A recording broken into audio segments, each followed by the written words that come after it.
Hi everyone and welcome on my YouTube channel planting my hobby. इस video में हम इन खूबसूरत से क्राइसैंथेमम यानी गुलदाउदी फ्लावर्स के बारे में बात करेंगे। गुलदाउदी फ्लावर एक सीजनल फ्लावर है और ये सिर्फ विंटर्स में खिलते हैं। सर्दियों में इन फ्लावर्स की अच्छे से ग्रोथ होती है और काफ़ी ज़्यादा मात्रा में, काफ़ी ज़्यादा संख्या में ये फ्लावर्स खिलते हैं। और गर्मियों में ये फ्लावर नहीं खिलता है। गर्मियों में आप इनकी कटिंग लगा सकते हैं, वैसे आप इस प्लांट की ग्रोथ कर सकते हैं। इसे आप कटिंग से भी लगा सकते हैं और इसके बीज भी बनते हैं। साथ ही साथ इसकी जो रूट्स होती हैं वो भी डेवलप होके इसके नए प्लांट्स बनते हैं। ये बहुत ही कम केयर वाला और बहुत ही आसानी से उगने वाला प्लांट है। इसकी कटिंग को लगाना बहुत ही आसान है और ये प्लांट आप गमले में भी लगा सकते हैं और आप मिट्टी में भी लगा सकते हैं, यानी कि ज़मीन में। अगर आप इस प्लांट को ज़मीन में लगाते हैं तो आप इसके काफ़ी सारे जो है प्लांट्स ले सकते हैं इससे। और लेकिन अगर आप इसे गमले में लगाते हैं तो थोड़ा सा मुश्किल हो जाता है प्लांट के लिए गमले में ही प्रोपेगेट करना। आप देख सकते हैं इस गुलदाउदी फ्लावर की जो है वजन से सारी की सारी टहनियाँ किस तरीके से झुक गई हैं और काफ़ी सारे कलर्स में आता है ये फ्लावर। जैसे कि अभी मैं आपको दिखा रही हूँ, इसमें ये मेहरून कलर है। इसके अलावा मैं आपको येलो गुलदाउदी भी दिखा चुकी हूँ मेरी वीडियोस में। तो ये जो है काफ़ी सारे कलर में आता है। काफ़ी सारे इसकी जो पेटल्स की शेप होती हैं, यानी कि थोड़ा थोड़ा अलग होती हैं इसकी पेटल्स। और पत्तियां जो हैं इनमें भी जैसे काफ़ी में डिफरेंस मिलता है। अगर कहें तो क्राइसैंथेमम यानी गुलदाउदी की काफ़ी सारी वैरायटीज़ हैं। उसमें इसकी अलग अलग तरीके की पत्तियां भी होती हैं और अलग अलग तरीके के और अलग अलग रंग के इसके फ्लावर्स भी होते हैं। हमने ये गुलदाउदी ज़मीन में लगा रखा है और इसके देखिए अभी विंटर सीज़न चल रहा है और इसमें भी इसकी जो रूट्स हैं वो किस तरीके से प्रोपेगेट होके इसमें नए प्लांट्स आ रहे हैं। तो इन्हें हम अलग करके अगर विंटर में भी लगाते हैं तो ये लग जाते हैं, ऐसा नहीं है कि ये लगते नहीं हैं।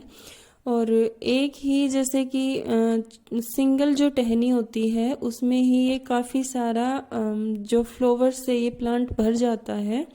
तो अगर आप खूबसूरत फ्लावर्स की तलाश कर रहे हैं कि आपको एक ऐसा पौधा मिले जो कि बिल्कुल गुलदस्ते की तरह हो, तो आप क्राइसैंथेमम को चूज़ कर सकते हैं।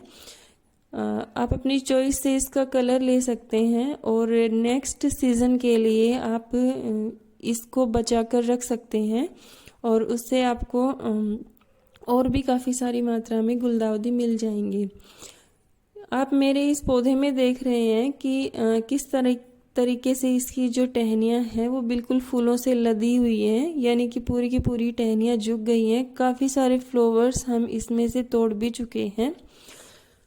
तो विंटर सीज़न का काफ़ी बेहतरीन प्लांट है ये, यानी कि विंटर सीज़न में खिलने वाले फ्लावर प्लांट की कैटेगरी में ये एक बेहतरीन प्लांट है।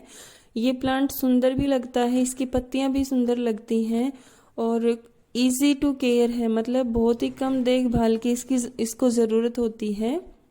अगर आप इसे गमले में लगा रहे हैं तो आप नॉर्मल जैसे काउडंग कंपोस्ट होता है या वर्मी कंपोस्ट होता है उसके इस्तेमाल से आप इसे लगा सकते हैं। नो डाउट इसमें मतलब गुच्छों में फूल खिलते हैं जो कि हर इंसान को अपनी तरफ अट्रैक्ट करते हैं।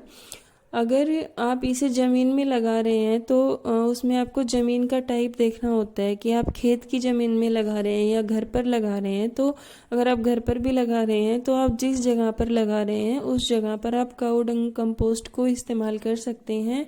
इसे ज़्यादा मात्रा में बहुत सारे मतलब खाद वगैरह की केमिकल्स की ज़रूरत नहीं होती है। आप नॉर्मल काऊ डंग कंपोस्ट में इसे लगा सकते हैं।